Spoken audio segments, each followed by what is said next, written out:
আসসালামু আলাইকুম। দেশ ও দেশের বাইরে যত প্রবাসী আছেন সবাইকে উদ্দেশ্য করে কথাটা বলতেছি, সবাই আমার সালাম নেবেন। আর দেশে যত মানুষ আছেন সবাইও আমার সালাম নেবেন। আমি একটা কথা বলতে চাই, বাংলাদেশে বর্তমানে বিভাগ নিয়ে একটু তোলফাড় সৃষ্টি হয়েছে। আমি বলতে চাই, হিন্দু, খ্রিস্টান, বৌদ্ধ কোনো জাত বুঝি না, জাত দল নির্বিশেষে আমরা সবাই বুঝি যে আমরা বাংলাদেশের নাগরিক। তো আমি বলতে চাই, কুমিল্লা যেহেতু বিভাগ করবে বলতেছে, উপদেষ্টারা বলতেছে, জোর গলায় বলতেছে উপদেষ্টারা যে কুমিল্লায় বিভাগ হবে, কেউ ঠেকাইতে পারবে না। আমি বলতে চাই, আমাদের নোয়াখালীতে বিভাগ দেওয়ার জন্য 5-6টা জেলার মানুষ অনেক ধরনের মিছিল, মিটিং, আন্দোলন করতেছে। আমি বলতে চাই, যত 5-6টা জেলা যত মানুষ আছেন, হিন্দু, মুসলিম, খ্রিস্টান যত মানুষ আছেন, আমি কোনো আওয়ামী লীগ বুঝি না, বিএনপি বুঝি না, জাতীয় পার্টি বুঝি না, জামাত ইসলাম বুঝি না। আমি বুঝি আমরা নোয়াখালীর মানুষ। আমরা 5-6টা জেলা যত মানুষ আছি সবাইকে উদ্দেশ্য করে বলতেছি, আমরা আমাদের ন্যায্য পাওনা অধিকারের জন্য আমরা লড়তেই পারি।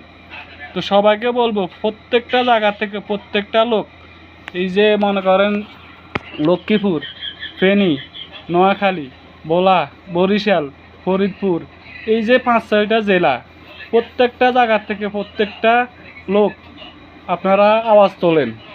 আপনারা আপনাদের অধিকারের জন্য আপনারা যা করতে মন চায় সব কিছুই করেন। এরপরেও আমরা চাই আমাদের নোয়াখালীতে বিভাগ হোক। আমরা চাই আমাদের ন্যায্য অধিকার। মাইজদি শহরটা 200 বছর পুরানো শহর, এই শহরে যদি বিভাগ না দেয় তাহলে কেমন হবে? এখন কুমিল্লা বলতেছে তাদেরকে বিভাগ দেওয়ার জন্য উপদেষ্টারা তারা বিভাগ পাইতেছে। তাদেরকে বিভাগ দেখ বা না দেখ সেটা আমাদের জানার বিষয় না। আমরা তাদের সাথে খারাপ আচরণ করতে রাজি না, আমরা তাদের সাথে অমত না। তারা যদি পাওয়া যোগ্য তারাও পাবে, কিন্তু আমাদের নোয়াখালীটাও বিভাগ পাওয়ার যোগ্য। আমরা মনে করি আমাদের নোয়াখালীকেও বিভাগ দেওয়া হোক। সরকারের কাছে আমাদের এটাই আবেদন, আপনারা যে যেখান থেকে পারেন, যেভাবে পারেন আপনাদের ন্যায্য অধিকার আদায় করেন। আপনাদের যে অধিকার পাওয়ার কথা সরকারের কাছ থেকে, আমরা ওই অধিকারটা পাইতেছি না। আজকে 200 বছর থেকে আমাদের নোয়াখালীতে কিন্তু বিভাগ হওয়ার কথা ছিল, পুরানো শহর, ওই শহরে কিন্তু আমরা বিভাগ পাওয়ার কথা, আমরা বিভাগ পাইতেছি না। তো আমি বলতে চাই, আমার দিক থেকে, আমার মন থেকে আমি বলতে চাই, আপনারা সবাই প্রত্যেকটা জায়গার থেকে লুকে দাঁড়ান, আওয়াজ তোলেন। এভাবে ঘরে চুরি পরি বসে থাকলে এটা জীবনও হবে না। আর একটা বলতে চাই, আমাদের নোয়াখালীর এই যে আপনারা কিছু মাইন্ড করবেন না, আমার কথাতে মনে কষ্ট নেবেন না বা অন্য কোনো মন্তব্য করবেন না। আমি বলতে চাই, আমাদের ওই যে কাদের কাক্কা আছে না, ও খানকির ফোলা 17 বছর যে ক্ষমতাতে আসিল, ক্ষমতার থায় খালি চুরি আর লুটপাট করছে।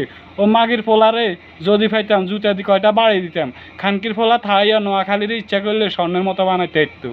ও মাগির ফোলা দলের যত নেতাকর্মী আছে বেগুনা আসিল খালি লুটপাট আর ক্ষমতা জোর, এগুলো হিগিন ছাড়া কিছুই কর না। যদি হে মাগির ফোলা যদি বিভাগটা করে দিয়ে যেত, তাহলে এখন আর কুমিল্লার মানুষের সাথে আমাদের সাথে এত দ্বন্দ্ব হইতো না। কুমিল্লার মানুষ আমাদেরকে এত তুচ্ছ করে কথা বলতে পারতো না। আমরা সারা দেশের মানুষের সাথে এখন সুন্দরভাবে আচরণ করতে পারতাম, এবং কি কুমিল্লার মানুষ আমাদেরকে এত ছোটো করে কথা বলতে পারতো না। আর এখন উপদেষ্টা যারা আছে তারাও আমাদেরকে এত জোর গলায় কথা বলতে পারতো না, হুমকি দিয়ে কথা বলতে পারতো না, বুঝছেন? তো আমি বলতে চাই, আপনারা সবাই নিজ নিজ জায়গা থেকে আওয়াজ তুলুন। আমাদের নোয়াখালী বিভাগ চাই, দাবি আমাদের একটাই, আমাদের নোয়াখালী বিভাগ চাই। আমাদের বিভাগের জন্য আমরা যা দরকার সব করতে রাজি আছি, কারণ আমাদের ন্যায্য অধিকার আমরা আদায় করে নিতে হবে সরকারের থেকে। রাখি, আল্লাহ হাফেজ, আসসালামু আলাইকুম।